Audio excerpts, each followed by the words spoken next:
strategy.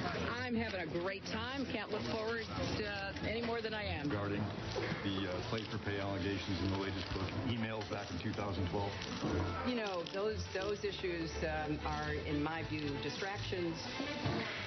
Receive any special treatment for making any kind of donation to the foundation or your husband? Well, we're back into the political season, and therefore we will be subjected to all kinds of distraction and attacks, and I'm ready for that. Coming up on almost a month since Hillary Clinton answered reporters' questions, while Jeb Bush ran into some really big problems this past week with his evolving answer about the Iraq War.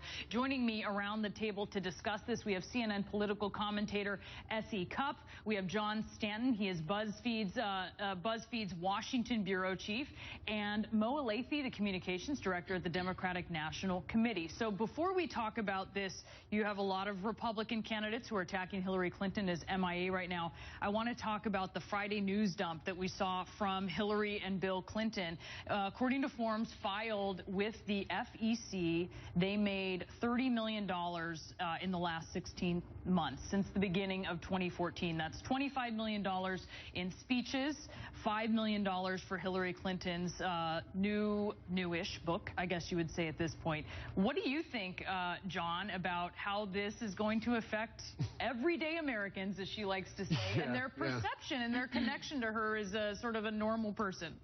You know, I'll be honest, I don't think anybody thinks that she understands what their life is like. I mean, she's been in the public eye for, what, 30 years, really, and she's clearly a very wealthy woman. I don't think, like, this whole notion that she was attempting to act like she was an everyman was sort of a bad idea, I thought, at the outset, and I don't think it does much more than just sort of tell people, yeah, in fact, she is super rich, just like we thought she was, you know.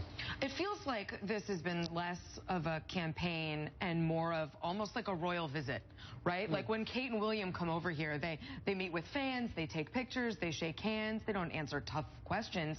And I think that also contributes to this idea. I mean, you can say that you're going to care about average people's interests and issues, but all evidence to the contrary. She's not answering questions. It's almost remote campaigning, and I think that's got to stop pretty soon. Is it going to, Mo? I think you would know. Look, I think this notion from Republicans and folks on the right that this sort of breathless, reaction to, oh my goodness, the Clintons have money, is remarkable to me, considering, that the Republican Party forever has been defending wealth. Look, shocker, they have money. They earn that money. Does that really matter at the end of the day? But putting it out, hold on, but let me make this point. But here's the point. But here's the point. No. But this is the point. Doesn't the campaign obviously think it does matter if it's put out late on a Friday? Here's the point. It's out there. It's fully disclosed. They paid ordinary taxes as opposed to Mitt Romney when he put a lot of his money in offshore tax accounts. And charities. So here's my point. I think what people are really looking for is, are you looking out for them? Right? There have been a lot of wealthy people who have served in office who did amazing things, right? John F. Kennedy, FDR, Lyndon Johnson were all wealthy presidents who were known for looking out for the poor, looking out for the middle class. Well, you know as well as I do that the issue is not that they made money. The issue is that they made money and said, well, we got to pay the bills somehow, got to afford houses. The issue is the disconnect between the message and the money. But not if the message is a message that is backed up with policy, that's backed up with Where's the policy? Let's talk about her availability. It's been some time since she's taken questions. Is this really the lesson is learned from 2008, that she needs to be more bold and open when we see her kind of, heading out the back door of her event in Nevada? Well, that's the Friday news dump on this stuff, right? I mean, on the one hand, they have hired a bunch of new people to come in to work communications for them that are very good with the press and know how to operate it. At the same time, they drop this stuff, which I don't think is a shock to anybody, but they drop it on a Friday because that's how they always treat press.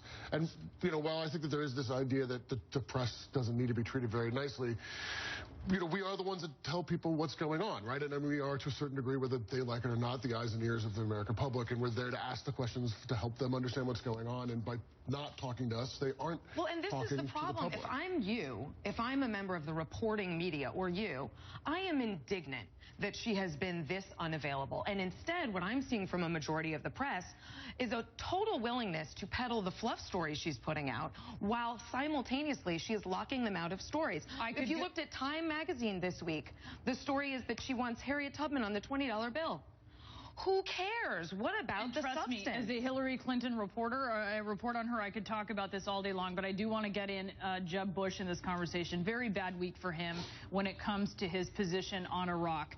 But, you know, it's so far off from the primary election. I wonder, you know, Mo, you're probably looking at this and sort of salivating, or maybe not, because it brings Iraq, as it pertains to Hillary Clinton, into the debate. Does this ultimately matter this far out? If you knew, knowing now what we didn't know then, would you have gone into Iraq? Simple question, not a question he should have had any problem seeing coming, and a question he has been asked in various forms over the past several years.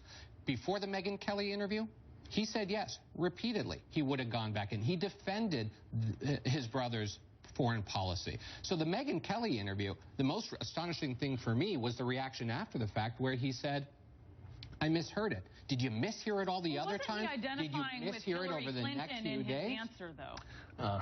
No, he knew what he just forgot what he was supposed to say, I think is what happened, right? I think he was supposed to change his answer, and he sort of forgot that he was supposed to. But I think because you think he was so sensitive about there being daylight shown between him and his brother. Well, again, I think his brother is weighing on him heavily. I mean, you talk to anybody around him, they understand that in a Clinton versus Bush matchup, the dynasty question always will come down probably for Hillary as opposed to him, because we've had, you know, now 3 Bushes and there's only been the one Clinton. And I think that is a whole, his name is a problem for I don't think it's because of who his brother is. I think it's because of who he is. Jeb Bush has been just as lockstep with all the neocon advisors of George Bush throughout his entire career. They're the people who are advising him. They're people that are shaping his foreign policy. He has been lockstep with them. He was gung-ho on this from the get-go. I don't think this has as much to do with his brother as it does with his own worldview. Mo, thank you so much. S.E. Cupp, Sure. Thank you, John Stanton. Thanks for being a part of the panel today. Up next, 50 years of intimate moments in politics, the stories behind some rarely seen photographs.